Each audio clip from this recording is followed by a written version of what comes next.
जय हिंद एस्पिरेंट्स, मैं रूबी ठाकुर स्वागत करती हूँ आप सबका एसएसबी क्रैक एग्जाम चैनल पर।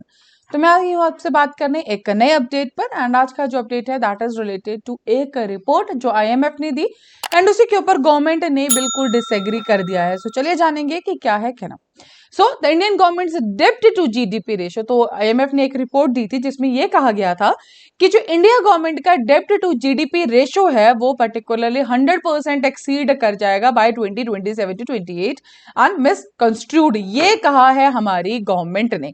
सो the union finance minister said while hiring that the predictions by the UN's financial body correspond to a worst case scenario which is not a fait accompli or not something that cannot be revived। उनका कहना ये है जो हमारी government ने कहा है और क्या आईएमएफ ने कहा, ये सब हम डिटेल में जानेंगे, बट अगर संक्षिप्त में जाने तो उसका कहना ये है कि जो रिपोर्ट में आया है पर्टिकुलरली इंडिया के डेब्ट टू जीडीपी रेशियो के बारे में, वो कुछ ऐसा नहीं है जो कि चेंज नहीं किया जा सकता, रिवाइव नहीं किया जा सकता। दिस इज समथिंग जो कि आप आराम से रिवाइव कर सकते हैं। वर्स्ट सिनेरियो ऐसा होगा जब हमें ऐसा कुछ देखने को मिलेगा।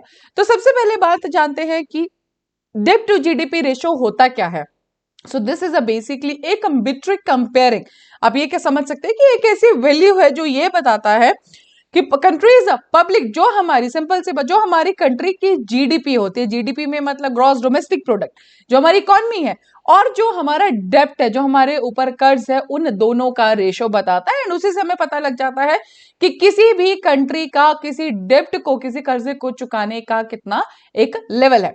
सो अ कंट्रीज पब्लिक डेब्ट to it's GDP by comparing what a country ओज with what it produces, the डेब्ट to GDP ratio relatively indicates that the particularly country's ability to pay back its debt। अगर आप नीचे पिक्चर में भी देख रहे होंगे, इट्स डेब्ट टू जीडीपी रेशियो, टोटल डेब्ट ऑफ द कंट्री, और उसके नीचे है हमारा total GDP of a country. अब जानते हैं रिपोर्ट्स के बारे में। So IMF cautioning India on alleged government debt vulnerability, the ministry has clarified that this was mentioned as an extreme possibility। So कहा यह गया जब उन्होंने IMF ने हमें जो बेसिकली इंडिया को वार्निंग दी इस चीज के ऊपर, डेब्ट के ऊपर, तो उस पर हमारी फाइनेंस मिनिस्ट्री ने कहा है कि देखिए ये जो था, ये आप एक चीज नहीं भूल सकते हैं, वो है हमारा कोविड-19 जब आया था उस टाइम पे एक्सट्रीम केसेस में जो सारी की सारी इकोनॉमी हार्म हुई है, उसी पर्टिकुलर टाइम का डेब्ट भी है। So that is one factor. साथ ही सेंटर ने यह कहा that the certain presumptions have been made which do not reflect the factual position। The finance ministry has raised is that a majority of India's general government debt, which include those of the center and state, is in rupees and external borrowings make up only a small portions। It pointed out the rollover risk is low for domestic product debt। तो उनका कहना यह है कि जितना भी हमारा जो आप डेब्ट की बात कर रहे हैं that is by the centre and state, वो भी हमारा रुपीस के अंदर है। जो एक एक्सटर्नल बोरिंग्स है, एक वो बहुत ज्यादा स्मॉल पोर्शन में है। तो ऐसा कुछ नहीं है, ये पर्टिकुलर फैक्चुअली हम उसको नहीं देख सकते बिकॉज ये भी बेटर करता है कि कौन सी करेंसी में हमारे पास डेब्ट है।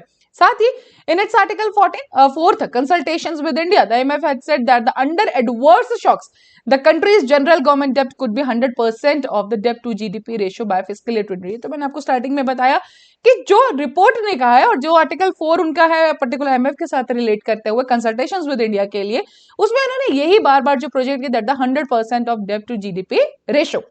साथ ही द मिनिस्ट्री हैज एम्फसाइज्ड, जब बात तो उस पे है कि मिनिस्ट्री तो गवर्नमेंट ने बिल्कुल उसको खारिज किया है, तो emphasise that in that instance the IMF was talking only of a worst case scenario. उन्होंने ये स्पेसिफिकली मेंशन किया है कि जो अगर कोई वर्स्ट केस सिनेरियो होगा उसके अंदर हमें ऐसा देखने को मिलेगा, otherwise this is not fait accompli. Fait accompli का मतलब यही होता है कि दिस इज ऐसा कुछ नहीं है कि उसको रिवाइव नहीं किया जा सकता है या फिर आप उससे बाहर नहीं निकल सकते हैं। So report for India also indicates that the favourable circumstances, लेकिन वही एक और पहलू है जो आईएमएफ ने दिया है, और वो दूसरा पहलू ये है कि अगर सर्कमस्टांसेस बिल्कुल ठीक रहे, फेवरेबल रहे, तो जो गवर्नमेंट डेब्ट टू जीडीपी रेशियो है वो डिक्लाइन कर जाएगा 70% से, और उसी पर्टिकुलर पीरियड में, जैसे कि 2028 इन्होंने टारगेट किया है डेब्ट to GDP ratio worst case में कि 100% उस पर चला है, लेकिन वही यहाँ कहा है कि अगर सर्कमस्टांसेस सेम रहे, फेवरेबल रहे, तो 70% हमें डिक्लाइन भी देखने को मिल सकता है इस पर्टिकुलर रेशियो में। साथ ही जैसे कि मैंने आपको स्टार्टिंग में बताया, मिनिस्ट्री में ऐसे बहुत सारी चीजें हैं, जैसे कि कुछ एक्सटर्नल शॉक्स होते हैं, कोविड-19 हो गया, रशिया यूक्रेन वॉर है। सो ये ग्लोबल इकोनॉमी को इम्पैक्ट करते हैं, तो कैसे इंडिया की इकोनॉमी को भी इम्पैक्ट नहीं करेंगे। एंड डिस्पाइट दिस, कहते हैं कि इसके बावजूद भी it's India has done relatively well and still below the डेब्ट लेवल ऑफ 2002, जो हमारे 2002 में एक लेवल था डेब्ट का, और उसके बाद एक्सटर्नल शॉक से झेलने के बाद भी जो ग्लोबल इकोनॉमी में फर्क था, उसके बाद भी we are below that particular डेब्ट लेवल। सो देखें तो इंडियाज डेब्ट to GDP ratio which was 81% in the 22-23 में डिक्लाइन बिलो 70% जैसे कि बात की गई है। एंड जो बाकी सारा का सारा जो डाटा है उसमें हमने समराइज में बात कर ली है। सो एम्फेसाइज एक और चीज पे किया गया कि जनरल गवर्नमेंट डेब्ट has reduce significantly from approximately 88% in fiscal year 2020-21 to 81% जो करंट फिस्कल ईयर की अगर हम बात करें। And centre is on track to achieve its stated fiscal consolidation, जो कि लगाया गया था कि फिस्कल डेफिसिट को हम रखेंगे बिलो 4.5%। बात करें फिस्कल डेफिसिट की, दैट इज की जो हम रेवेन्यू करते हैं और एक्सपेंडिचर है, उन दोनों में जो हमारे पास फर्क देखने को मिलता है। एंड ये टारगेट 4.5% रखा गया है 2025-2026 तक के लिए।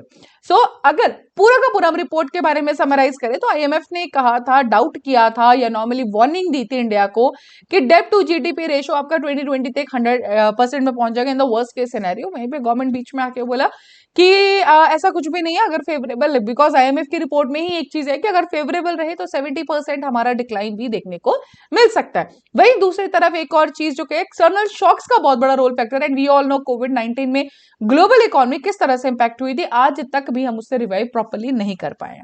So that is all for this particular update. अभी आपके स्क्रीन पे है कुछ कोर्सेज फॉर एसएसबी इंटरव्यू, तो हर महीने हमारे बैचेस बैठते हैं, आप इनको ज्वाइन कर सकते हैं।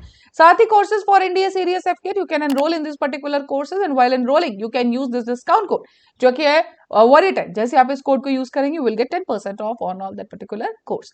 So that's all for the day. Thank you so much. जय हिंद, जय भारत। अगर आप एक डिफेंस एस्पिरेंट हैं और SSB interview, NDA, CDS, AFCAT जैसे एग्जाम्स के लिए प्रिपेयर कर रहे हैं तो आप एसएसबी क्रैक एग्जाम्स के कोर्स को चेक करना ना भूलें। आप हमारी लर्निंग एप्लीकेशन को गूगल प्ले स्टोर से भी डाउनलोड कर सकते हैं।